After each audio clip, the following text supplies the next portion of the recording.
Hello student, good morning. Standard 6 subject maths, exercise 4.4। आगे हमने exercise 4.3 तक कंप्लीट कर दिया है। आज हम स्टार्ट करेंगे exercise 4.4 sum number 1। Sum number 1 है, draw a rough sketch of a triangle A B C का रफ स्केच ट्रायंगल बनाओ, रफ ट्रायंगल बनाओ। उसको एक ट्रायंगल रफ बनाओ, उसको नाम क्या देने का है? A B C. Mark a point P in its interior and a point Q in exterior. ठीक है। फिर है is the point A in its exterior और इन इट्स इंटीरियर। तो सबसे पहले हमें एक रफ ट्रायंगल बनाने का, इसको नाम देने का है ए बी सी। और जो पॉइंट, इसमें जो पॉइंट पी है उसको इंटीरियर लेना है और क्यू को एक्सटीरियर। ठीक है।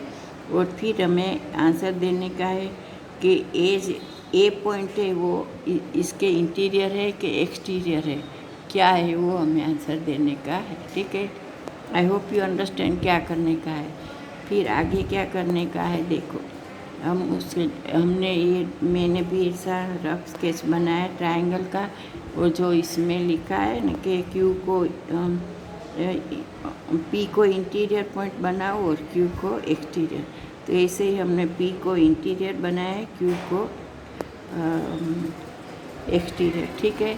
अब हमें आंसर क्या देने का है कि ए पॉइंट है वो इसका एक्सटीरियर है कि इंटीरियर है। ठीक है। तो पॉइंट पी आंसर है। ऐसे ही आपको मेरे जैसा फिगर बनाने का है। फिर जैसे मैंने ए बी सी ट्रायंगल को नाम दिया, ऐसा नाम देने का है। और पॉइंट क्यू और पी भी दिखाने का है कि पी पॉइंट है वो इंटीरियर है और क्यू है वो एक्सटीरियर है। ठीक है। वो फिर तो इन लोगों ने बता ही दिया है कि क्यू एक्सटीरियर है, पी इंटीरियर है। अब हमको आंसर क्या देने का है? ए पॉइंट क्या है, एक्सटीरियर है कि इंटीरियर। ठीक है। Point P is in the interior of triangle A B C. फिर आंसर में सबसे पहले क्या लिखने का है?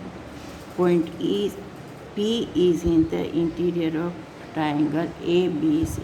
Point Q is exterior of triangle A B C. ठीक है। ये दो तो हमने क्लियर कर दिए। और आंसर क्या देने का है? Point A is neither in interior nor in the exterior of triangle ABC। Point A क्या है? इंटीरियर भी नहीं है और एक्सटीरियर भी नहीं है। किसमें? जो ट्रायंगल ए बी सी है उसमें पॉइंट ए है वो इंटीरियर भी नहीं है और लेकिन क्या है? It lies on triangle A B C. समझ में आ गया? It lies in triangle A B C. ठीक है।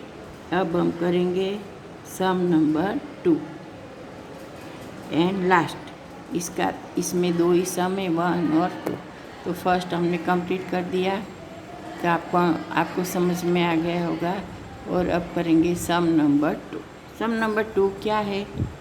इसमें A B C D 4 question है। ठीक है।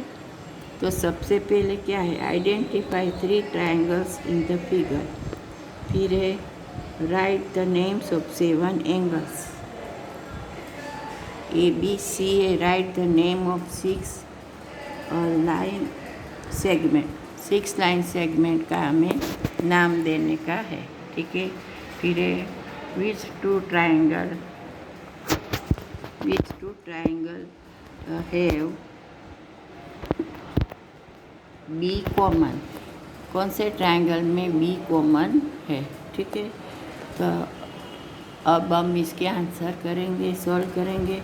सबसे पहले है तो इसका फिगर बनाएंगे। नहीं, फिगर तो दिया हुआ है, हमें ओनली आंसर बनाने का है। ठीक है। तो ये फिगर है, देखो ट्रायंगल बना है, इस पे जैसे A B C and D लिखा है, ऐसे ही आपको भी बनाने का है और लिखने का है। और फिर इसका सॉल्यूशन लिखने का है।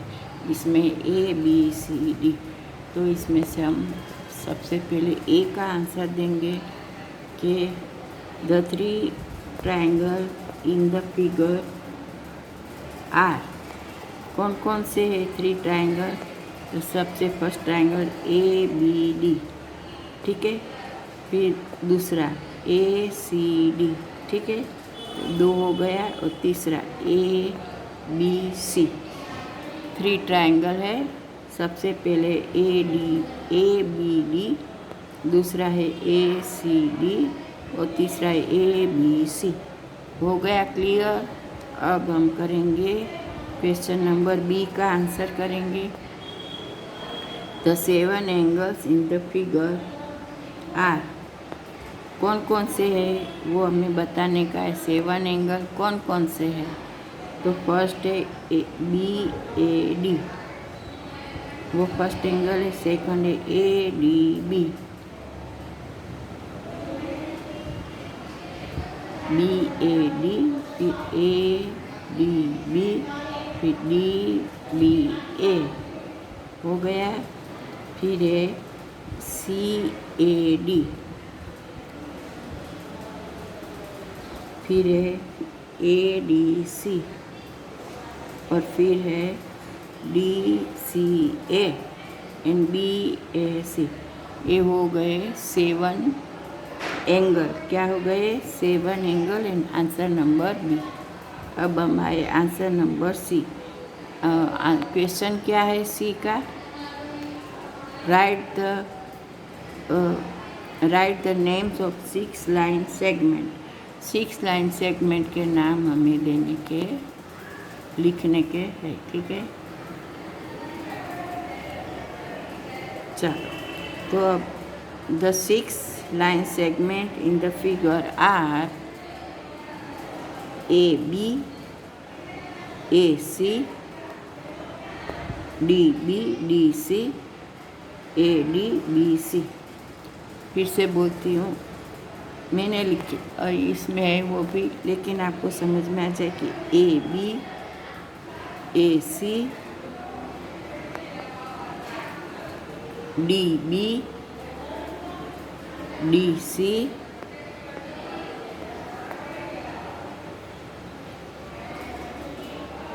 AD and BC।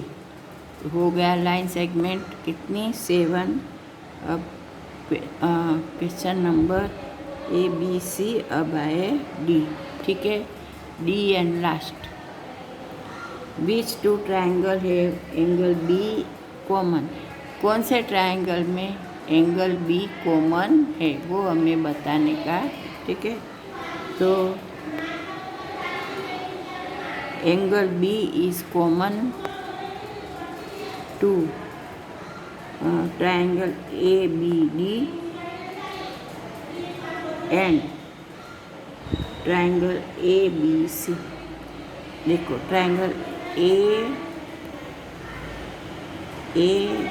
B D and triangle A B C, ठीक है। इसमें क्या है? एंगल, हाँ,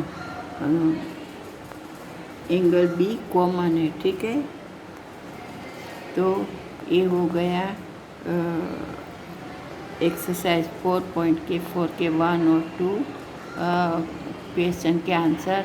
और आपको भी ऐसे ही अच्छे हैंड राइटिंग से पेंसिल का ही यूज़ करने का है और स्केल का। याद रहे, हाथ से ऐसे ही फिगर नहीं बनाने का है, पेंसिल और स्केल की हेल्प से अच्छा फिगर बनाने का है, उसे अच्छी तरह नाम देने का है और ड्रॉ करने का है। और फिर उसके आंसर भी अच्छे हैंड राइटिंग में नीट एंड क्लीन लिखने का है। और यहाँ इसमें 2 ही सम है, 1 और 2। फिर हम आगे करेंगे एक्सरसाइज 4.5। तो आपको क्या करने का है, इसे अपनी मैथ्स की नोटबुक में मैंने जैसे बोला आगे ऐसे ही करने का है। हाथ से कुछ नहीं करने का है, पेन से भी ड्रॉ नहीं करने का है, ओनली पेंसिल एंड स्केच का प्रयोग करके आपको ये सब ड्रॉ करने का है। और लिख सकते हो पेन से, लेकिन पेंसिल से स्केच बनाने का है और अच्छे हैंड राइटिंग में करने का है जो एंड मैथ्स की और होमवर्क की नोट में लिखने का है। Thank you.